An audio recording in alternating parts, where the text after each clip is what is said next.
Welcome to Kenton Teaches. Enjoy the video. You start inside Roblox Studio with the place file open. Create a server script service script called anti-leave now. Explain to yourself why this runs server-side.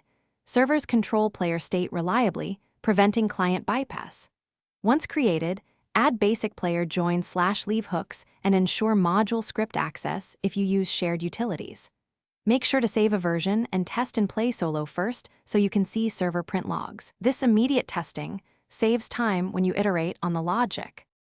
You now implement the core, use game, players, player removing and track character removing to intercept exit points, and explain why both matter. Player removing is definitive, character removing covers disconnects.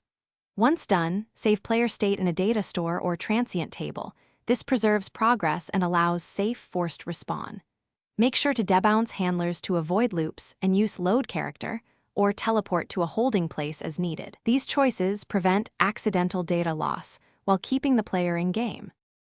Finish by thoroughly testing with multiple clients and network conditions. You need to confirm the anti-leave behaves under latency and reconnection. Once done, tighten permissions and handle edge cases like repeated disconnects or users on multiple devices, and explain why. These can cause duplicate state writes. If things go wrong, check server logs and data store error callbacks first. Data store limits and missing permissions are the most common failure. Make sure to iterate, patch debounce values, and deploy when stable. Thanks for watching. Please subscribe if this video was helpful.